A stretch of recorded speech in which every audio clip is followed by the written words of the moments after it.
Alhamdulillahilladzi nahmaduhu wa nasta'inuhu wa nastaghfiruh wa na'udzu billahi min shururi anfusina wa min sayyiati a'malina. May yahdihillahu fala mudilla lahu wa may yudlil fala hadiya lahu. Asyhadu an la ilaha illallah wahdahu la syarika lahu wa asyhadu anna Muhammadan 'abduhu wa rasuluh. Allahumma shalli wa sallim wa barik ala sayyidina Muhammadin wa ala alihi wa sahbihi ajma'in, amma ba'du.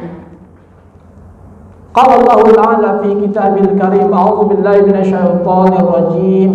Bismillahirrahmanirrahim. Ya ayyuhalladzina amanu taqullaha haqqa tuqatih wa la tamutunna illa wa antum muslimun.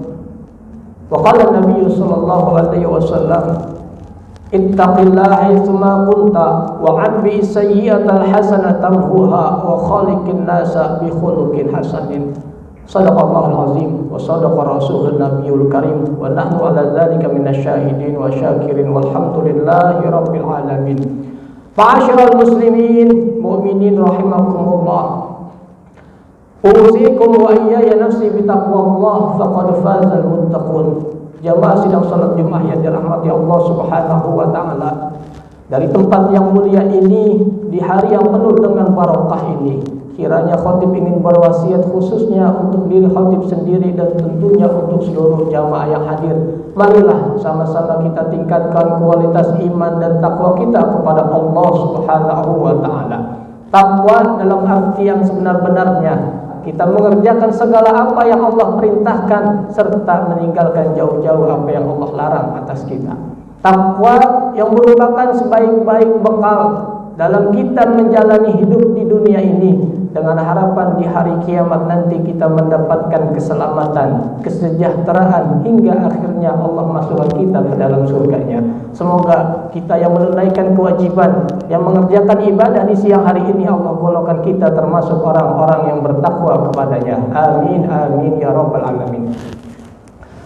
Ma'asyiral muslimin mu'minin rahimakumullah.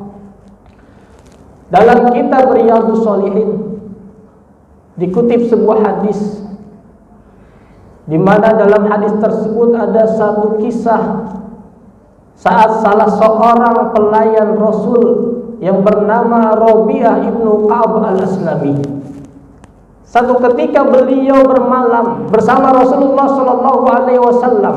Di ketika beliau bermalam bersama Rasul, yang beliau lakukan adalah beliau selalu menyediakan air untuk Rasulullah berwudu ketika sholat malam beliau. Beliau selalu menyediakan air untuk Rasulullah menunaikan hajatnya. Melihat begitu bagusnya pelayanan Rabi'ah ibnu Ka'ab al-Aslami, Rasulullah bertanya kepada beliau, "Salni, mintalah kepadaku," kata Rasulullah kepada Rabi'ah. Kemudian Rabi'ah menjawab, "As'aluka murafaqatakal jannah." Aku memohon kepadamu, aku meminta kepadamu untuk dapat mendampingimu di dalam surga nanti. Kemudian Rasulullah tanya kembali, "Au ghairu zalik, adakah permintaan yang lain?" Kemudian Rabi'ah menjawab, "As'aluka murafaqatal jannah." Aku hanya meminta kepadamu untuk dapat menemanimu nanti di dalam surga. Rasul tanya untuk kesekian kalinya, adakah permintaan yang lain?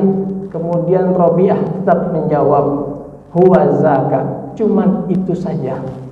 Intinya dari kisah ini adalah di ujung hadis Rasulullah Shallallahu Alaihi Wasallam berpesan kepada Rabi'ah. Apa kata beliau? "Fa'inni ala nafsika bikasratis sujud." Maka untuk mewujudkan keinginanmu untuk dapat menemaniku nanti di dalam surga, fa'inni ala nafsika bikasratis sujud. Maka bantulah aku dengan engkau memperbanyak sujud kepada Allah Subhanahu wa taala. Dari kisah singkat ini ada beberapa pelajaran yang bisa kita ambil hikmah. Yang pertama, barangkali betapa Rabi'ah, seorang pelayannya Rasul, tidak menginginkan kemewahan dunia. Bahwa beliau seorang pelayan Rasul tidak menginginkan satu jabatan yang tinggi. Baginya menemani Rasul di dalam surga itu adalah satu nikmat yang sangat besar. Seolah-olah ingin menyampaikan kepada kita semua bahwa nanti di hari kiamat cuma ada dua tempat, satu neraka dan satu surga. Tidak ada tempat yang lain. Maka daripada itu, marilah sama-sama kita memperbanyak kebaikan amal soleh yang membawa kita ke dalam surganya Allah Subhanahu wa ta'ala. Tetapi sebaliknya, manakala hidup kita dipenuhi dengan maksiat, perbuatan dosa, maka bukan ke surga yang akan kita tempuh, melainkan nerakanya Allah Subhanahu wa ta'ala. Na'udzubillah summa na'udzubillah. Pesan yang kedua dari kisah tersebut adalah bahwa di antara cara kita untuk dapat menempuh atau menuju surganya Allah Subhanahu wa ta'ala adalah dengan cara kita memperbanyak sujud kepadanya. Sujud adalah lambang penghambaan seorang manusia kepada Allah Subhanahu wa ta'ala. Sujud adalah lambang ketundukan seorang hamba kepada Allah Subhanahu wa ta'ala. Maka banyak keistimewaan-keistimewaan yang bisa kita dapatkan dalam sujud kita. Maka istimewanya sujud, di mana kita seakan-akan kita berbisik ke bumi, namun bisikan munajat, doa yang kita panjatkan lewat sujud itu terdengar di langit, terdengar oleh Allah Subhanahu wa ta'ala. Itulah diantara keistimewaan sujud yang dapat mengangkat derajat kita di sisi Allah Subhanahu wa ta'ala. Bahkan dalam praktek sujudnya, kepala kita itu lebih rendah daripada bokong kita. Ini menandakan apa? Bahwa tidak layak seorang manusia merasa tinggi di hadapan Allah Subhanahu wa ta'ala. Jangan sampai manusia dengan jabatannya, dengan status sosialnya, dengan pangkat dan jabatannya merasa tinggi melebihi daripada manusia yang lainnya. Allah Subhanahu wa ta'ala mengisahkan kepada kita dalam sebuah firman-Nya saat Allah Subhanahu wa ta'ala perintahkan kepada iblis laknatullah untuk sujud kepada Adam. Allah bertanya kepada iblis, "Ma mana'aka alla tasjuda id amartuk?" Apa yang menghalangimu daripada bersujud saat aku perintahkan engkau untuk bersujud kepada Adam? Lalu apa kata iblis? "Ana khairun minhu." Aku lebih baik daripada Adam. Khalaqtani min nar wa khalaqtahu min tin. Aku diciptakan dari api sedangkan Adam diciptakan dari tanah. Iblis merasa dirinya lebih baik, lebih mulia dari Adam sehingga mengabaikan perintah Allah. Maka daripada itu lewat pesan sujud, jangan sampai kita merasa diri kita lebih hebat, lebih mulia, lebih baik daripada orang lain. Ma'asyiral muslimin, mu'minin rahimakumullah. Oleh karenanya saat kita sujud itu adalah saat di mana jarak kita dengan Allah sedang dekat-dekatnya. Posisi kita yang terdekat kepada Allah adalah saat kita sujud. Rasul bersabda, "Aqrabu ma yakunul 'abdu min rabbih wa huwa sajidun."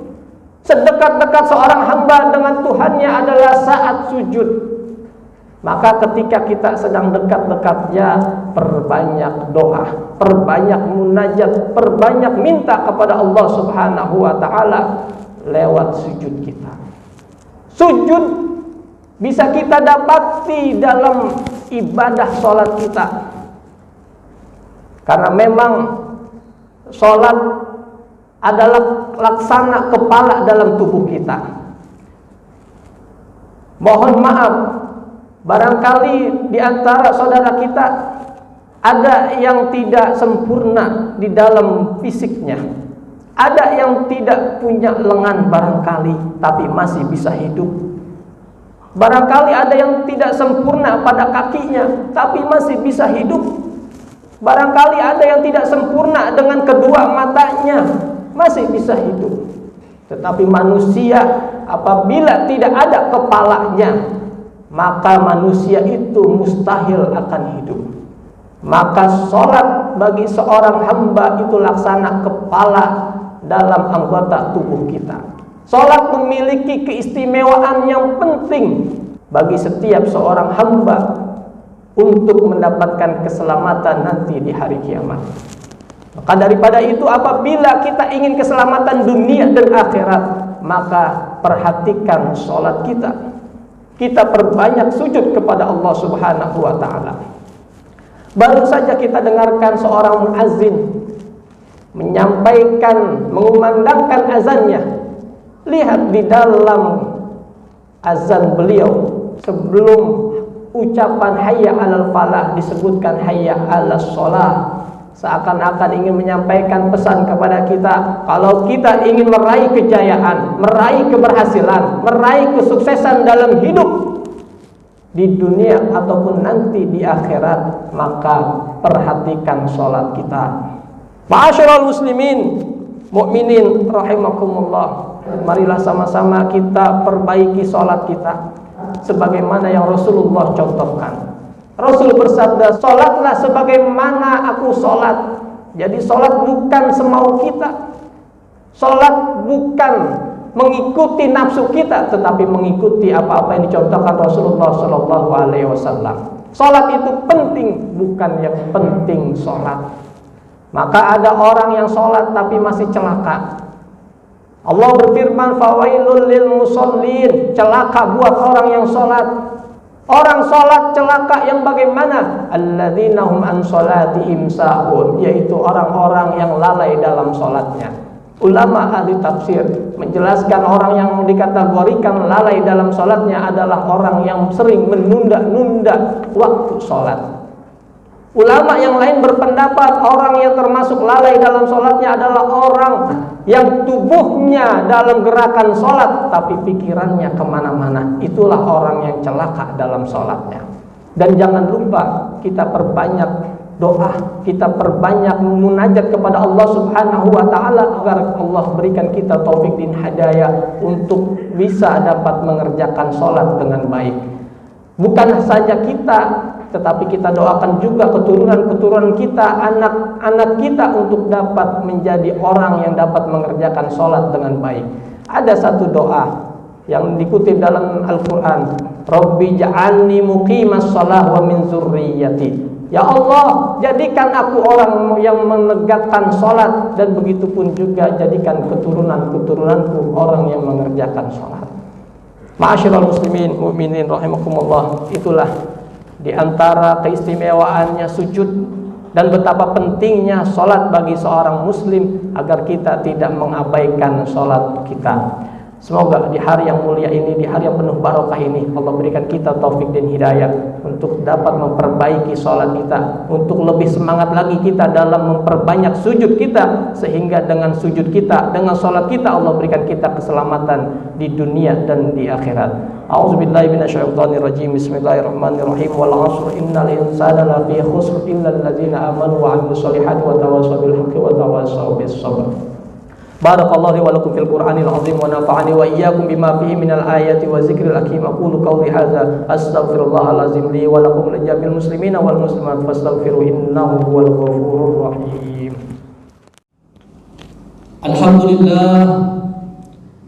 Alhamdulillahilladzi arsala rasulahu bil huda wa dinil haqq liyudhhira 'ala dini kullihi wa kafa billahi shahida. Asyhadu an la ilaha illallah wahdahu la syarika lah wa asyhadu anna Muhammadan abduhu wa rasuluh. Allahumma shalli wa sallim wa barik ala sayyidina Muhammadin وعلى آله وصحبه أجمعين أما بعد فيا عباد الله اتقوا الله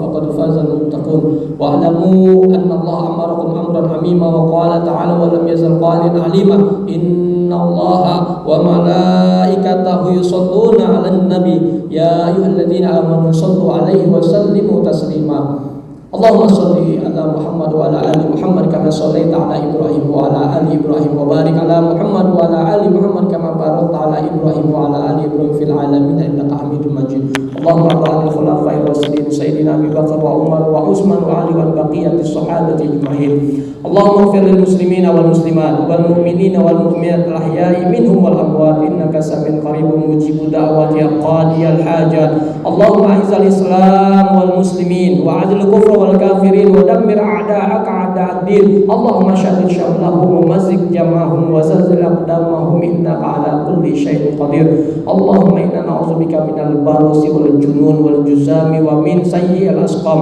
اللهم ارفع عنا الغلاء والبلاء والوباء والفحشاء والمنكر والفتن والسيوف المختلطة والشدائد والمحن ما ظهر منها وما بطن من بلدنا هذا إندونيسيا خاصة ومن بلدان المسلمين عامة إنك على كل شيء قدير ربنا آتنا في الدنيا حسنة وفي الآخرة حسنة وقنا عذاب النار عباد الله إن الله يأمر بالعدل والإحسان وإيتاء ذي القربى وينهى عن الفحشاء والمنكر ويعظكم لعلكم تذكرون فاذكروا الله العظيم يذكركم واسألوه من فضله يؤتكم واشكروه على نعمه يزدكم ولذكر الله أكبر أقيموا الصلاة